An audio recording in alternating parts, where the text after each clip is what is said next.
दोस्तों, जब भी बैंक से लोन लेने की बात हो तो इसके terms and conditions in comparison to NBFC company थोड़े से टफ होते हैं। तो हम स्पेशली आपके लिए ये वीडियो आज लेके आए हैं जिसमें एक एनबीएफसी की बात करेंगे जो कि एचडीएफसी बैंक की सब्सिडियरी कंपनी है। जी हाँ दोस्तों, एचडीएफसी बैंक की ही ये एक एनबीएफसी कंपनी है जो कि फाइनेंशियल सर्विसेज देती है। तो आज हम इसी कंपनी के द्वारा दिए जाने वाले पर्सनल लोन के बारे में बात करेंगे। दोस्तों, इस कंपनी का नाम है एचडीबी फाइनेंशियल सर्विसेज।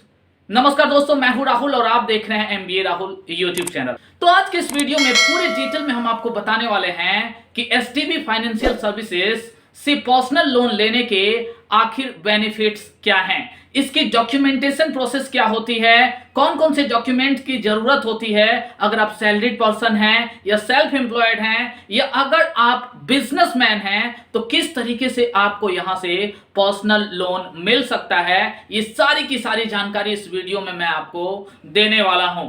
तो चलिए दोस्तों, बिना टाइम को वेस्ट किए शुरू करते हैं ये वीडियो और इसकी डिटेल के साथ साथ इसमें यह भी बताते हैं कि किस तरीके से आप इसके लिए ऑनलाइन इवन व्हाट्सएप को भी यूज करते हुए अप्लाई कर सकते हैं। तो जैसा कि आप देख सकते हैं एचडीबी फाइनेंस पर्सनल लोन के लिए हम यहां पे ऑनलाइन अप्लाई कर सकते हैं, साथ ही साथ व्हाट्सएप से भी यहां पे हम ऑनलाइन अप्लाई कर सकते हैं। फ्रेंड्स, अब हम बात करते हैं इसके कुछ बेसिक फीचर्स के बारे में, इसके बेनिफिट्स के बारे में कि आखिर आपको यहां से लोन लेने पे कौन कौन से फायदे, कौन कौन से बेनिफिट्स मिलने वाले हैं। सबसे पहले तो आपको जो यहां पे पर्सनल लोन मिलने वाला है वो आपका 20 लाख तक का मिल सकता है। आपके फाइनेंशियल प्रोफाइल के अकॉर्डिंग आपका लोन यहां पे अप्रूव हो जाता है। जो इसका इंटरेस्ट रेट है वो काफी अट्रैक्टिव होता है इन कंपैरिजन टू अदर जो आपके एनबीएफसीज हैं या बैंक्स हैं उनके।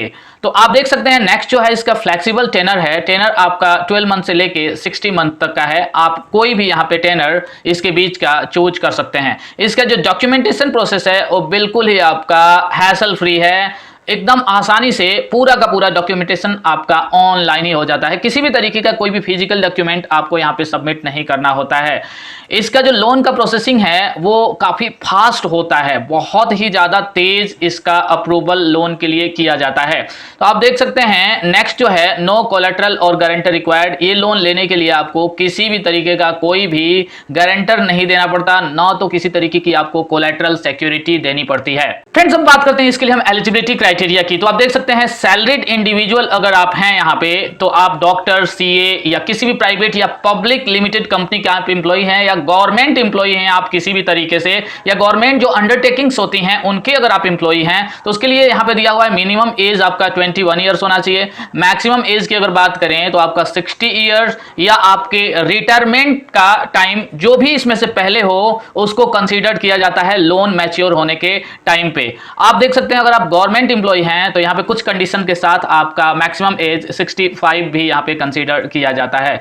मिनिमम एम्प्लॉयमेंट की अगर यहाँ पे हम बात करें तो 1 ईयर का आपका होना चाहिए और जिस भी करेंट ऑर्गेनाइजेशन में आप काम कर रहे हैं वहां से कम 1 मंथ की सैलरी आपके अकाउंट में आ चुकी हो। अब देखिए यहाँ पे अगर हम बात करें मिनिमम नेट मंथली इनकम की तो वो आपका 20,000 है मेट्रो लोकेशंस के लिए, जिसमें आपका अहमदाबाद, बेंगलोर, चेन्नई, दिल्ली, हैदराबाद, कोलकाता, मुंबई और पुणे है।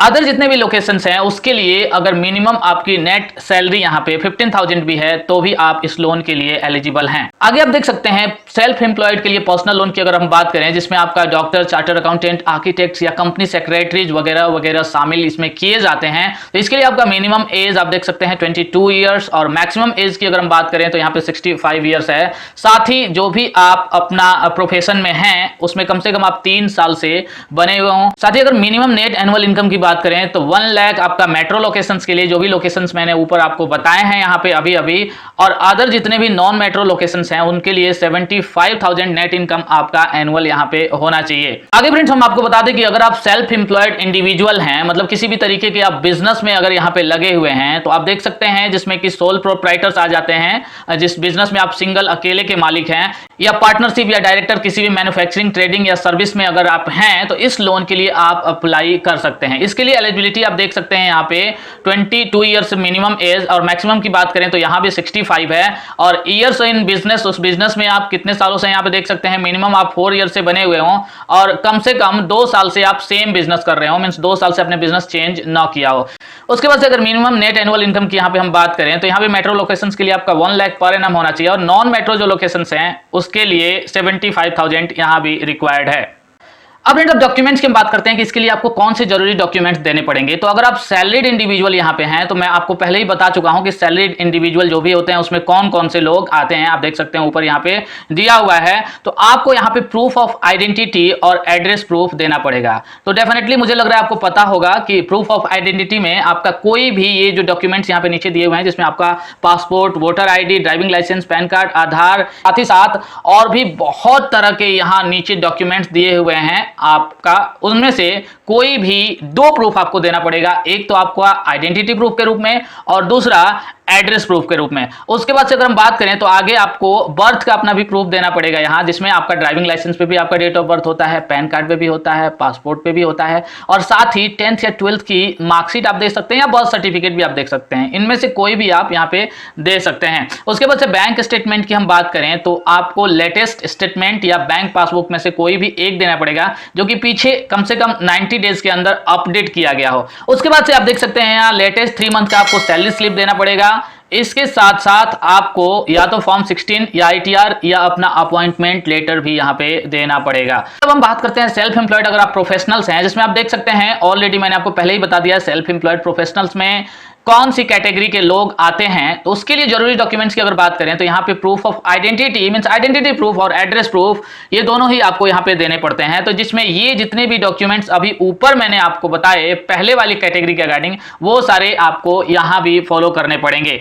तो इनमें से कोई भी एक आप यहाँ पे देख सकते हैं, एक प्रूफ ऑफ आइडेंटिटी और एक आपका एड्रेस प्रूफ। उसके बाद से आपका डेट ऑफ बर्थ यहाँ पे देना पड़ेगा, डेट ऑफ बर्थ का प्रूफ, जिसके लिए आपका सेम ऊपर वाला ही प्रोसीजर आपको फॉलो करना पड़ेगा। एंड नेक्स्ट आप देख सकते हैं आपका बैंक स्टेटमेंट आपको देना पड़ेगा, सेम जैसे ऊपर के लिए मैंने आपको एलिजिबिलिटी बताई, यहाँ पे सैलरीड इंडिविजुअल के लिए सेम वही है। उसके साथ साथ आप देख सकते हैं यहाँ एक चेंज हो गया ये एलिजिबिलिटी, आपको लेटेस्ट अपना ITR यहाँ पे देना पड़ेगा, पूरे अपने कंप्यूटेशन जो आपका इनकम है उसको कंप्यूट करते हुए। उसके बाद से आपका बिजनेस का जो प्रॉफिट एंड लॉस अकाउंट है कम से कम पिछले 2 साल का CA के द्वारा सर्टिफाई करा के आपको यहाँ पे देना पड़ेगा। फ्रेंड्स, इसके बाद से अगर हम बात करें सेल्फ एम्प्लॉयड इंडिविजुअल्स का, जिसमें सेम आपका ऊपर मैंने अभी आपको डिस्क्राइब किया कि इसमें कौन से लोग आते हैं। जैसे आप देख सकते हैं सेल्फ प्रोप्राइटर्स, पार्टनर्स या डायरेक्टर्स जो मैन्युफैक्चरिंग के बिजनेस में लगे हुए हैं, ट्रेडिंग या सर्विस के बिजनेस में लगे हुए हैं, तो ये सारे के सारे इसमें आ जाते हैं। तो इसके लिए भी आपको सेम डॉक्यूमेंट आपको यहाँ पे देख सकते हैं, आपका एक आइडेंटिटी प्रूफ और एक एड्रेस प्रूफ आपको यहाँ पे देना पड़ता है। उसके बाद से आगे अगर डेट ऑफ बर्थ प्रूफ की हम बात करें तो यहाँ पे भी आपका जो डॉक्यूमेंट्स ऊपर सेम मैंने आपको बताए हैं वही आपके लग जाते हैं, कुछ भी आपका अलग से नहीं यहाँ पे देना है। सेम आप देख सकते हैं यहाँ बैंक स्टेटमेंट देना है, उसके बाद से आपका ITR के साथ यहाँ बिजनेस का प्रॉफिट एंड लॉस अकाउंट है, उसका आपका 2 साल का सर्टिफाई करा के CA से यहाँ पे आपको देना पड़ता है उसको। प्रूफ ऑफ कॉन्टिन्यूएशन यहाँ पे एक चेंज हो जा रहा है, मतलब आपका बिजनेस आगे कॉन्टिन्यू रहेगा, आगे चलता रहेगा, इसका प्रूफ आपको देना पड़ता है यहाँ पे, जिसमें कि आपका ट्रेड लाइसेंस, स्टैब्लिशमेंट या सेल्स टैक्स सर्टिफिकेट। उसके बाद से अगर हम अदर मैंडेटरी कुछ डॉक्यूमेंट्स की बात करें, जरूरी डॉक्यूमेंट्स की बात करें, तो अगर आपका प्रोप्राइटरशिप फॉर्म है, प्रोप्राइटरशिप अगर आपका बिजनेस है, तो उसके लिए आपको नीचे जितने भी डॉक्यूमेंट्स दिए गए हैं इनमें से आपको कोई भी 2 डॉक्यूमेंट आपको देना पड़ता है। अपने बिजनेस का आपको प्रूफ यहाँ पे देना पड़ता है, जैसे कि आपका बिजनेस का रजिस्ट्रेशन सर्टिफिकेट हो सकता है या कोई भी लाइसेंस जो कि आपको बिजनेस चलाने के लिए म्युनिसिपल कॉर्पोरेशन के द्वारा यहाँ पे दिया गया है, म्युनिसिपल अथॉरिटीज के द्वारा दिया गया है, तो आप उसको यहाँ पे दे सकते हैं। उसके बाद से आपका आप देख सकते हैं CST, VAT या GST सर्टिफिकेट भी आपको यहाँ पे देना पड़ेगा। तो कोई भी 2 डॉक्यूमेंट आपको यहाँ पे देना पड़ सकता है, या हो सकता है आपके बिजनेस के अकॉर्डिंग ये डॉक्यूमेंट यहाँ पे चेंज भी हो सकते हैं। फ्रेंड्स, अब हम बात करते हैं कि आप STB फाइनेंस पर्सनल लोन के लिए किस तरीके से अप्लाई कर सकते हैं। तो इसको अप्लाई करने का कई तरीके हैं, जैसे कि आप देख सकते हैं सबसे पहला जो तरीका है visit are apply now section. आप यहाँ पे देख सकते हैं अप्लाई नाउ का सेक्शन इसके वेबसाइट पे दिखाई दे रहा है, जिसका डायरेक्ट लिंक मैं आपको नीचे डिस्क्रिप्शन में भी दे दूंगा। तो यहाँ पे क्लिक करने के बाद से आपको सबसे पहला जो स्टेप होगा वहां पे आपको पर्सनल डिटेल्स फिल करने पड़ेंगे, साथ ही साथ आपका मोबाइल नंबर आपको ओटीपी के थ्रू वेरीफाई करना पड़ेगा। नेक्स्ट स्टेप में जैसे ही आप वेरीफाई कर लेंगे, आगे आपको अपना प्रोफेशनल डिटेल्स यहाँ पे डालना पड़ेगा। जो भी आप काम कर रहे हैं या जिस तरह का भी बिजनेस कर रहे हैं वो यहाँ पे आपको डालना पड़ेगा। उसके बाद से अगर आपका पर्सनल लोन का एप्लीकेशन एक्सेप्ट किया जाता है तो एचडीबी फाइनेंस का कोई भी रिप्रेजेंटेटिव आपको कॉल करता है या ईमेल करता है और आगे के स्टेप में आपको वो गाइड करता है और आपको यहाँ पे अपने जो भी रिक्वायर्ड डॉक्यूमेंट्स होते हैं वो अपलोड करने होते हैं। अपलोड करने के बाद से उसको वेरीफाई किया जाता है और अगर सारी चीजें सही होती हैं तो आपको लोन यहाँ पे डिस्बर्स कर दिया जाता है। फ्रेंड, मैं आपको बता दूं कि अगर सारी की सारी चीजें सही हैं, ठीक ठाक हैं, आपकी डॉक्यूमेंटेशन पूरा हो चुका है तो विद इन 24 आवर्स, नहीं तो आपका 1 वीक तक का भी टाइम यहाँ पे लग सकता है। अगर दूसरे स्टेप की बात करें तो आप यहाँ पे देख सकते हैं इसके ऐप के थ्रू आप यहाँ पे अप्लाई कर सकते हैं। इसका एप्लीकेशन प्ले स्टोर से डाउनलोड करने के बाद से तो इसके थ्रू क्या आपका प्रोसेस है आप देख सकते हैं। सबसे पहले आपको अपना मोबाइल नंबर ओटीपी के थ्रू यहाँ पे वेरीफाई करना पड़ेगा। उसके बाद से आपका apply for a new loan का सेक्शन वहां पे दिखाई देगा जिसपे आपको क्लिक करना पड़ेगा। देन आपको अपने जो भी रिक्वायर्ड लोन है और एप्लीकेंट के जो डिटेल्स हैं, आपके डिटेल्स हैं, सारे के सारे डालने पड़ेंगे। उसके बाद से आपका जो भी रिक्वायर्ड एड्रेस इंफॉर्मेशन है वो डालना होगा एंड देन आपका लास्ट में आपका इमेज और सिग्नेचर का जो भी प्रोसेस है वो कंप्लीट करना पड़ेगा। और आगे वाले सेम प्रोसेस में अगर आपका एप्लीकेशन यहाँ पे एक्सेप्ट किया जाता है, सेम यहाँ भी आपको रिप्रेजेंटेटिव वैसे ही आपको कॉल करता है और आगे का प्रोसेस आपका कंप्लीट कराया जाता है। थर्ड प्रोसेस की अगर हम बात करें तो यहां पे आप देख सकते हैं visit nearest branch of HDB financial services. अगर कोई भी ब्रांच एचडीबी फाइनेंस का आपके आसपास है तो आप वहां फिजिकली विजिट करके वहां भी आप अप्लाई कर सकते हैं। नेक्स्ट चौथा तरीका आप देख सकते हैं, एक कॉल पे भी आपका यहां पे अप्लाई हो जा रहा है। आप देखिए, call on our customer support number इतना and apply for a quick personal loan. Means आप केवल एक कॉल करके अपनी डिटेल्स बता के भी पर्सनल लोन के लिए अप्लाई कर सकते हैं। यहाँ पे जो इसके रिप्रेजेंटेटिव हैं, इसके कस्टमर केयर एग्जीक्यूटिव हैं, वो आपको हेल्प करेंगे लोन को अप्लाई करने में। तो फ्रेंड, ये रहा नंबर, आपको नंबर सामने आपको दिखाई दे रहा होगा। किसी भी तरीके की दिक्कत हो तो आप यहाँ पे कॉल कर सकते हैं। उसके बाद से अगर हम बात करें तो व्हाट्सएप का बटन ये देखिए यहाँ पे फ्लैश हो रहा है और साथ ही साथ ऊपर भी आपको दिखाई देगा।